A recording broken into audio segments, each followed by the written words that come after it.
Place à la grande interview sur CNews et Europe 1. Bonjour à vous, Aurore Bergé. Bonjour. Et bienvenue, vous êtes la ministre des Solidarités et des Familles. Vous êtes connue aussi pour vos prises de position claires et tranchées. L'antisémitisme, Aurore Bergé, se propage face à la multiplication de ces actes. Gérald Darmanin a réaffirmé sa fermeté. La Première ministre dit, je cite, que s'en prendre à quelqu'un parce qu'il est juif, c'est s'en prendre à l'âme de la République. Mais dites-nous, si c'est l'affaire de tous, où sont les manifestations dans les rues? Est-ce que vous pensez vraiment que chacun se sent concerné aujourd'hui? Le pire des risques, c'est en effet l'indifférence. Le pire des risques, c'est de se dire qu'on ne serait pas concerné parce que quand on voit les étoiles de David, on se dit c'est pas nous, puisqu'on n'est pas de confession juive. Mais quand il y a une étoile de David qui est taguée sur un immeuble, c'est une insulte pour nous tous. Et c'est un danger et un poison pour nous tous. Moi, je me souviens, j'étais très frappée quand il y a eu Ozar Hatorah. Ozar Hatorah, c'est une école où un terroriste est entré et a tiré à bout portant sur des enfants. On aurait tous dû se sentir directement concernés de voir des tout-petits être pris pour cible et de voir aussi une école, qui est quand même un refuge, une protection, être prise pour cible.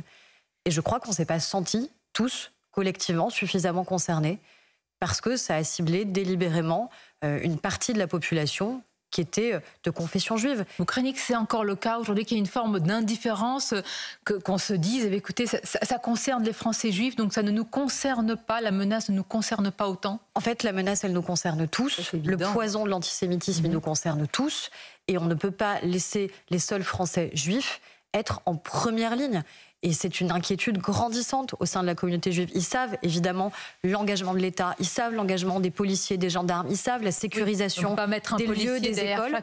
Mais notre sujet, c'est qu'encore une fois, au-delà des policiers et des gendarmes, au-delà de l'enjeu sécuritaire, c'est un enjeu républicain et c'est un enjeu qui, encore une fois, doit tous nous alerter, nous concerner. Enfin, moi, je ne pensais pas que dans ma génération, dans nos générations, on puisse voir des étoiles de David être taguées. Moi, lundi matin, j'ai une amie qui vit en Israël, qui m'a envoyé cette image-là en me disant « j'ai peur, non pas finalement de ce qui se passe en Israël, j'ai peur parce qu'il y a eu ce tag sur l'immeuble de ma sœur. Est-ce que ça veut dire qu'elle est prise pour cible? Est-ce que ça veut dire qu'elle a été identifiée? Il faut mesurer ce qui se passe au sein de la communauté juive. Il faut mesurer ceux qui changent leur nom sur leurs interphones. Il faut mesurer ceux qui changent leur nom sur des applications comme Uber ou Deliveroo parce qu'ils ont peur. Mais qui ne le mesure pas suffisamment? Ça fait des années. Je pense que c'est un risque de déni collectif. Oui, mais pardonnez-moi, depuis il y a des années, ici même, Gérard Larcher, il y a quelque temps, nous avait dit nous sommes tous responsables parce que nous avons laissé certains quartiers être, entre guillemets, inhabitables par des Français juifs. Ils sont partis de certains quartiers populaires, etc., de certains territoires. Est-ce qu'il y a eu un déni, un aveuglement? Je pense que pendant des années, il y a eu ce risque de déni et d'aveuglement, et c'est ce que vous dites très bien. C'est-à-dire qu'on a des quartiers où, historiquement, on avait une population de confession juive qui était importante et qui, progressivement, s'est décalée, déplacée. Mais là, c'est pas ce qu'on voit. On voit que c'est au cœur de Paris. C'est-à-dire pas du tout des quartiers, j'allais dire, les banlieues. D'habitude, on a ce type de difficultés. Donc encore une fois, si aujourd'hui, maintenant, on ne se sent pas concerné, parce qu'Israël a vécu le 7 octobre. Le 7 octobre est le pire drame dans l'histoire d'Israël et de la communauté juive depuis la Shoah. C'est la volonté délibérée de tuer des juifs parce qu'ils sont juifs et d'exterminer 1400 d'entre eux, y compris des bébés, des tout-petits, des femmes, des enfants, des vieillards. C'est la volonté d'avoir pris des otages avec le risque, là encore, de l'oubli de celles et ceux qui, aujourd'hui, sont gardés. C'est 30 de nos compatriotes, la pire tuerie depuis l'attentat de Nice. Donc si on ne se sent pas concerné par le 7 octobre, si on ne se sent pas concerné par ces étoiles de David qui sont inscrites sur les immeubles, ça veut dire qu'on n'est pas à la hauteur de ce que veut dire être français et de ce pacte républicain qui est le nôtre. Mais l'intensification, Aurore Bergé, de la riposte d'Israël, les images aussi de Gaza bombardées vont venir grossir, nourrir la menace sur notre sol et fournir aussi du carburant, probablement à des slogans souvent de haine. Comment faire face aujourd'hui à des manifestations qui vont se multiplier et qu'il est impossible d'interdire, même quand elles sont interdites, elles se tiennent? Comment on fait? Dans le précédent mandat, on s'était beaucoup battu pour modifier la définition de ce qu'est l'antisémitisme. On avait dit clairement que l'antisionisme, c'est-à-dire le fait de nier l'existence même de l'État d'Israël, le droit d'Israël à exister, était une forme renouvelée d'antisémitisme. Ça a été difficile, c'était Sylvain Maillard qui avait beaucoup porté ce combat, qui est aujourd'hui président d'ailleurs du groupe Renaissance, et ça a été modifié à l'Assemblée nationale. Qui aujourd'hui pourrait nier le fait que de manière évidente, l'antisionisme est une forme renouvelée d'antisémitisme. Derrière les slogans, derrière les drapeaux, on voit bien évidemment la haine. Moi, derrière chaque drapeau, c'est-à-dire derrière un drapeau palestinien, vous voyez forcément une haine je pense qu'il y a des gens qui, sincèrement, sincèrement, s'alarment de la situation humanitaire, veulent qu'évidemment il y ait des corridors humanitaires, veulent qu'évidemment que l'aide humanitaire arrive à Gaza, et c'est pour ça que la France est mobilisée, que l'Union européenne est mobilisée, et c'est évidemment légitime auprès des populations civiles, mais je vois aussi immédiatement que des slogans fleurissent dans un certain nombre de ces manifestations, et ce ne sont pas des slogans pour la paix, ce ne sont pas des slogans sur la légitimité demain d'un État palestinien. Quand on interdit, elles se tiennent. Alors, c'est un échec. Certaines manifestations, et le ministre de l'Intérieur a été très clair sur le sujet, le gouvernement a été très clair. Elles se tiennent, vous voyez bien, puisque vous parlez de ce slogan de haine. J'entends bien, mais nous, on est très clair, et on a été d'ailleurs le seul pays au sein de l'Union européenne à interdire un certain nombre de ces manifestations. Pour quel résultat, selon vous? Déjà, je pense que ça envoie quand même un signal clair, c'est-à-dire qu'on ne laisse pas passer et qu'on ne considère pas que c'est acquis que des manifestations puissent exister alors qu'elles auraient non pas un caractère d'apaisement, d'appel encore une fois à la paix ou même de légitimité, de dire on souhaite qu'une solution à deux États puisse exister. On voit derrière ces slogans qu'en vérité, ce n'est pas une solution souvent à deux États. C'est de dire on veut l'effacement de l'État d'Israël. On veut la négation de l'État d'Israël. Vous avez des députés seints de leur écharpe tricolore qui participent, et souvent ces députés, notamment de la France insoumise, dénoncent un nettoyage ethnique en cours à Gaza. Mais ce sont les mêmes députés qui ont refusé de caractériser le Hamas comme groupe terroriste.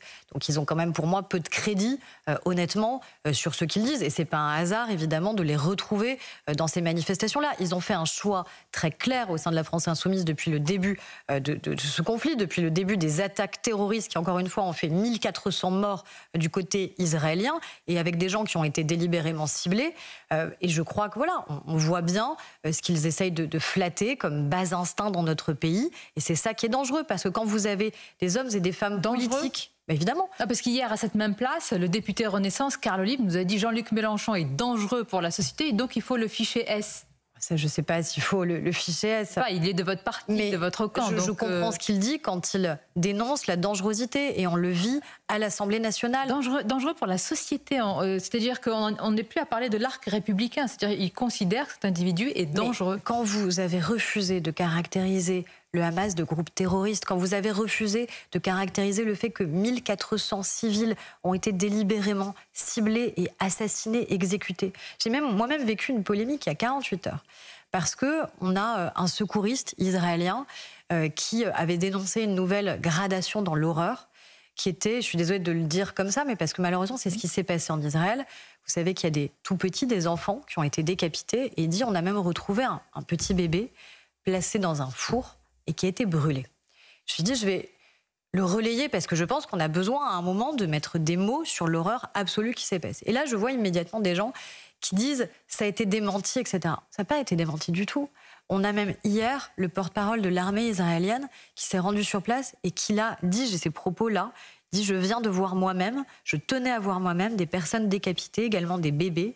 Ils m'ont dit avoir découvert le corps d'un bébé. Il a été brûlé, vivant, je crois, dans un four. Et on vous dit... ces gens qui, en fait, à partir du moment, et c'est ça qui devrait interroger sur la question de l'antisémitisme, où quand des juifs sont ciblés, ils mettent en cause les propos d'une armée, d'un État démocratique, alors que les mêmes ne remettraient jamais en cause les propos de, je cite, le ministère de la Santé du Hamas, c'est-à-dire d'un groupe terroriste. Mais que répondez-vous? Et ça devrait quand même nous interpeller sur ce poison, encore une fois, de l'antisémitisme. Que répondez-vous à ceux qui disent, il y a une petite musique selon laquelle, ceux qui disent cette petite musique selon laquelle, eh bien, les Occidentaux ne mettent pas sur le même plan une vie israélienne et une vie palestinienne? Mais évidemment que toutes les vies se valent, la question, elle n'est pas là.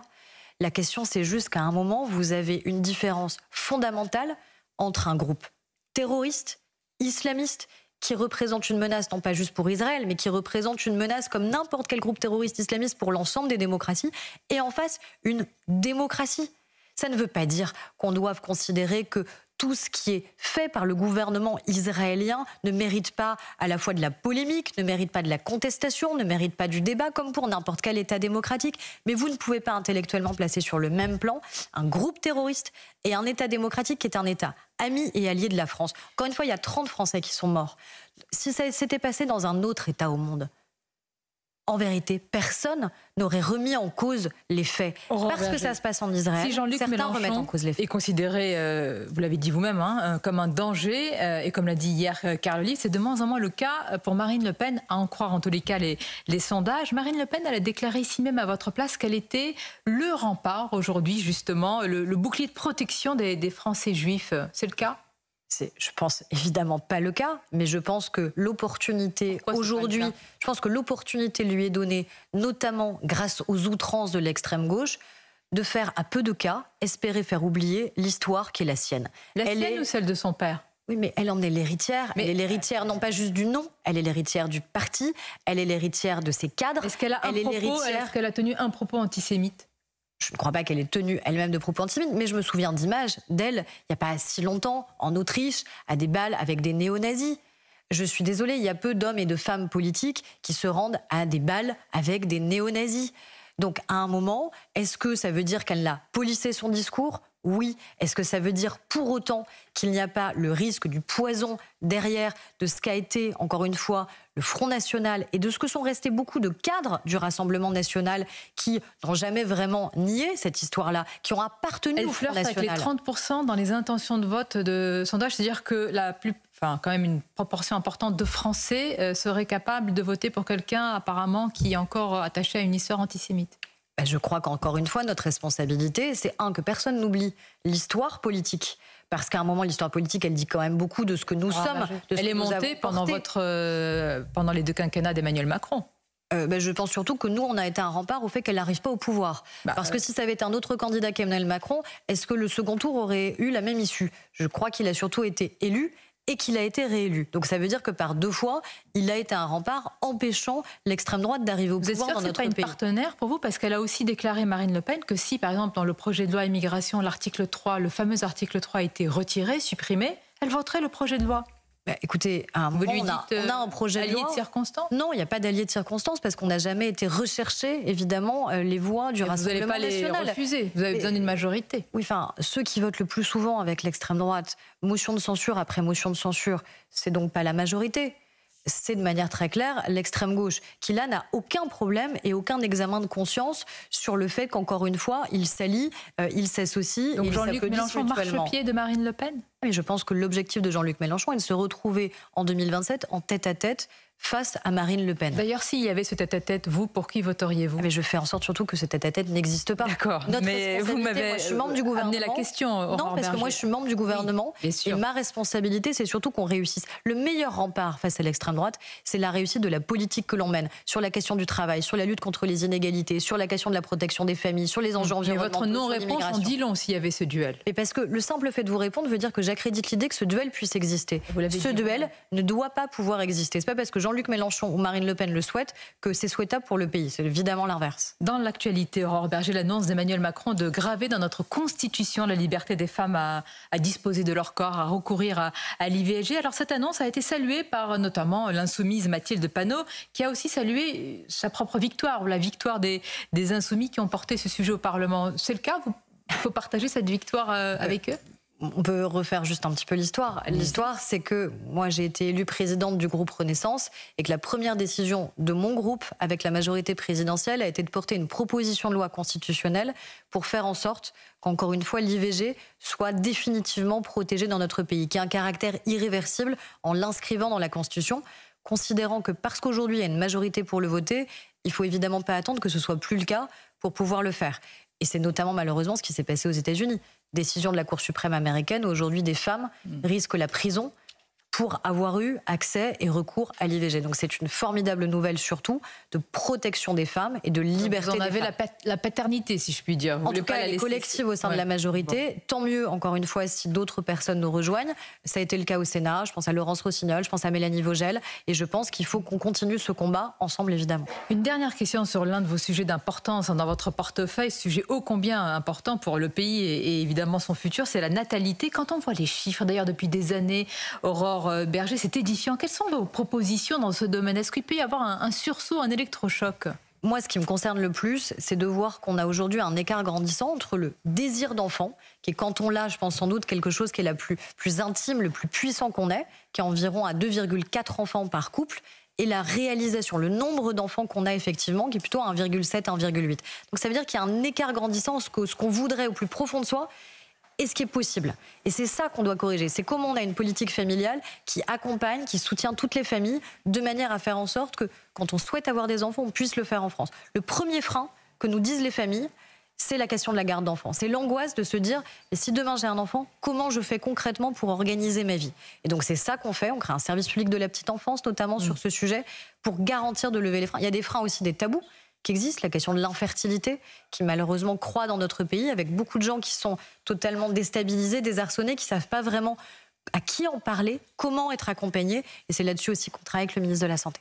Merci Aurore Berger, c'était votre grande interview ce matin. Belle journée à vous et à bientôt.